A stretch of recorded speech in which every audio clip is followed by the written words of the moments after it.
Hello, good people. We are back. So today I'd like us to talk of the if-else condition. We are done with dealing with the if statement, and if you have not, if you're not up to date with the discussion we've had about it, you can check our last video. Today we're going to talk about if-else statement, which basically is a continuation of what we talked about the if statement. So today we're going to dive into if-else. So what does if-else mean? Okay, it's part of the branching in Python. So right now we're doing Python. So it's a statement that let programs make decisions. So basically the branching itself lets a program make decision. So for the if-else, basically it helps a program make a decision. If we're going to start with if, then we pass a condition, then we check if it's true. So first is if it's true, it will output the first condition, else the next condition. So basically we're going to follow syntax. Let's show how our syntax is going to be.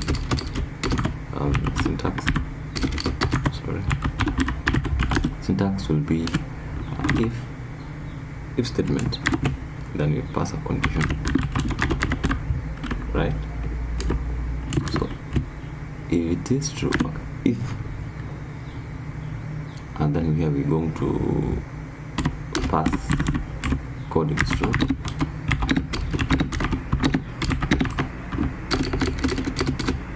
It's true. Else. There's now the else statement. Here it will be called if the condition is true. So basically we're going to check against the condition. It's false. I hope that's clear. Here we're going to check. We're going to pass a condition right here. Then our output will be based on whether the statement is true. If it's not true, it will proceed to the next condition, to the next code. So basically here it will output a truthy and it will output a false. If it's true, else false. I hope we're clear up to there of how our if else statement works. So maybe to get us up, it executes one group of statements. Basically, this is what I'm saying. Execute one group of statements.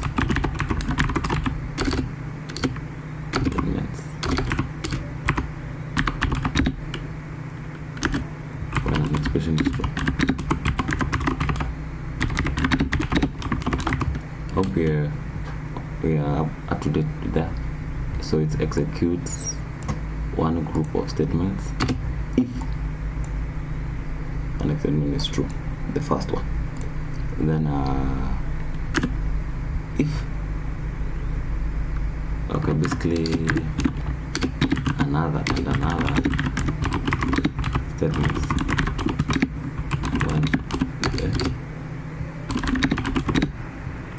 when the expression is false.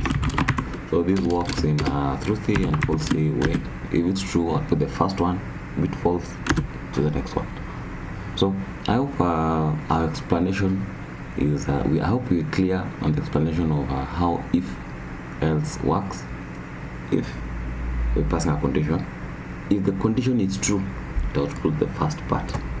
If it is not true, it will go to the next part. So this is just, if it is true, do this, else do this. I hope we're clear up to there. So I'm going to write here an example of, so we can go to example 1. Okay, I'll write here, then you can go to our we can go to write in our file just in a bit. So we want to determine if a number is even or odd. So determine a number is even or odd, right? So this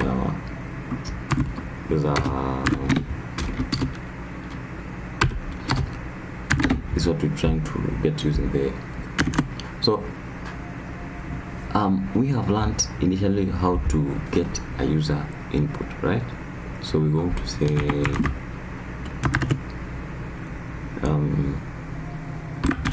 user number or input number, or we can just put a number. So remember, this is getting input from a user, right? So because it's an integer, you want to get an integer from a user, so then we go to say input, right? I hope we remember this from our previous recording. If not, you can just check our previous recording. You will get to see how we are able to get an input from a user. So we just tell a user to enter a number, right? Now we have a variable name called number, right? So we want to use it. Since I'm not sure if number is available, let's just use num. I'm not sure if number is available.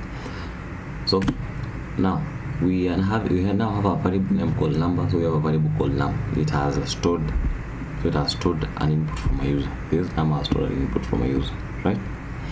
Now getting an input from a user, we now want to check if the number is odd or even. And a number is odd or even if you need a modulo, right? If the modulo of the number is 0, right? If you do a modulo of a number by 2 and you don't get a remainder, I hope you remember how a modulo works. Modulo shows the remainder. Like if you do a modulo of 2, if you do a modulo of 3 and 2, the remainder is 1, so the answer is 1. So that's not an even number. 5 is not an even number because 5 modulo 2 is 1. So 5 is not a modulo number. It's not an even number. Okay, so we're going to test it. How are we going to pass using the Elif-else statement? So we're going first to check the remainder, right? So the remainder we use a modulo number. So let's say I'm going to say remainder is equals to the num, right? Modulo 2. Modulo is percentage, right? So right here, I hope we're clear. So we have another variable called remainder which stores the modulo of the input and 2. I hope that's clear. So now we're going to say if the remainder we're having is equals to 0, right? I hope that's clear. So among the conditions of writing an if-else statement is that we have to indent our code. So the word I've just done right now is called indent. We're going to print. Let me say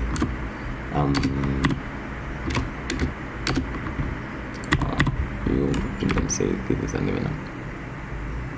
We will say even number, right? So when we go back, our else will come back to where the if statement was. So else we indent again, then we say print. So definitely if it's not an even, then odd. I hope that's clear. I wanted to take you through the example here, and then we can write it in our file, and then we can run it on our terminal. Anyway, so since we've gone through the step by step how this will happen, let's do the same in our branch directory. Let's call it since we're designing up to example 3, we can call this. Okay, I can call it if else underscore 1 underscore 1. That's pure. Then I'll keep doing if else series to the end. So this is how our example will look in our file. So we've said we're going to we're trying to determine if a number is even or odd.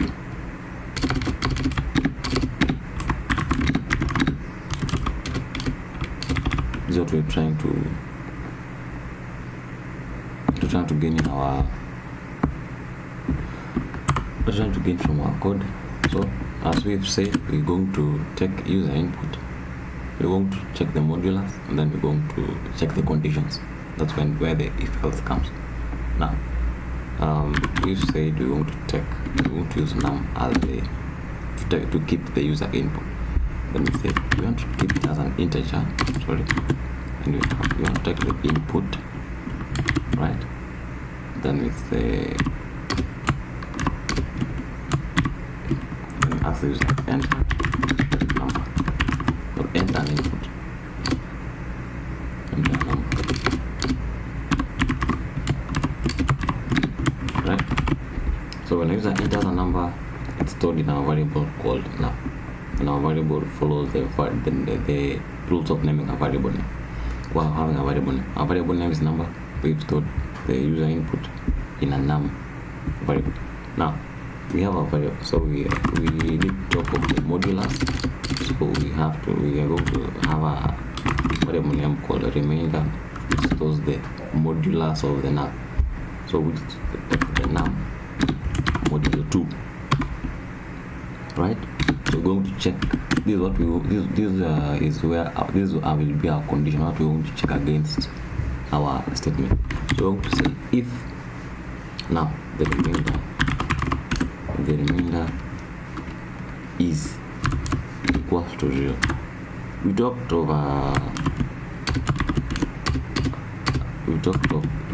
the double equal sign being a comparison. It's a comparison. It's used for comparison. It is used for assignment. So we are assigning. Here we are doing the assigning. Now we are doing the comparison. When I click enter, my code is already indented. I'm using the VS Code. So I just do the print here, right? I do print. Sorry, we're here. I do print. We're going to print. So if our statement, we've said here we're printing a truth. If it's true, if the remainder is 0, then the number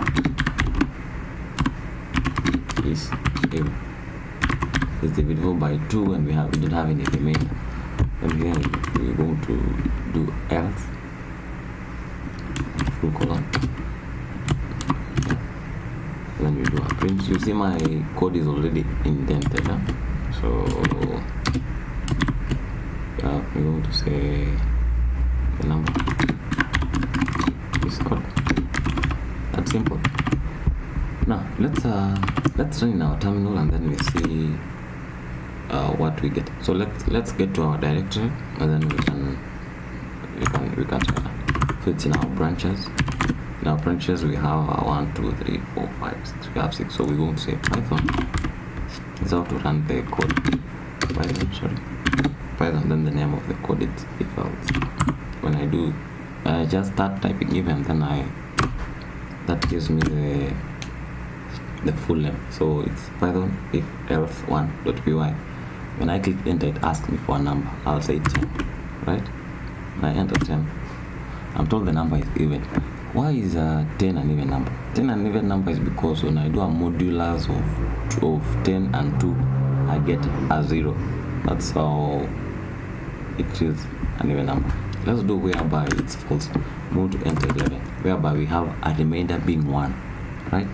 The remainder, the modulus of 11 and 2, we have the remainder being 1, because 5 and 2 goes to 10, have a remainder being 1. So we've been told the number is number is sorry, yeah, the number is odd. So we've seen how the if else statement works here. So here we're going to say just more commenting. If it's true,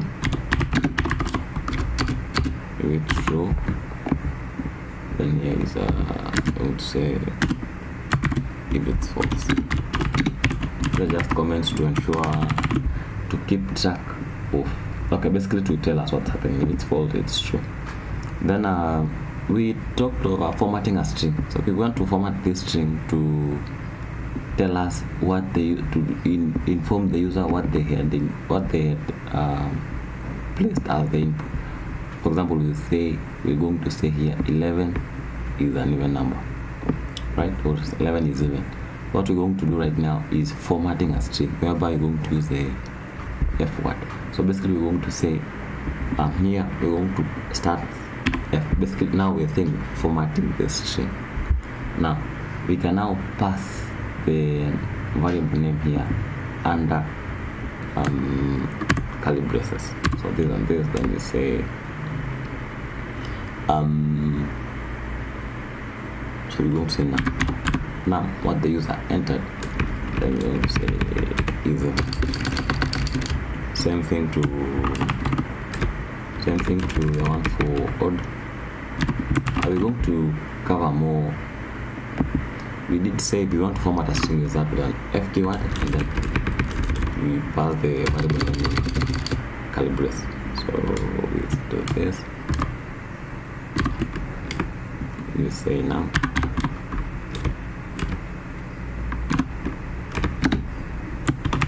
So basically we're going to say this or this even. Let's try not this and then we'll see if it works. Let's say 10. So we're getting here 10 is even. Okay, let me use another number so that it doesn't seem 100. 100 is even because 100 modulo 2 is 0. 50 times 2 is 100. So we have no remainder. Let's use another number for is odd because 123 by 2 we have a remainder. So we have that being odd. I hope our example here is on point and we've understood. We're going to cover more examples on the if-else on our next record. This is just an introduction. I hope you've understood what has happened. I'm going to cover more examples, just taking on from here. In case you have questions, let me know. Let's be in our next one. See you.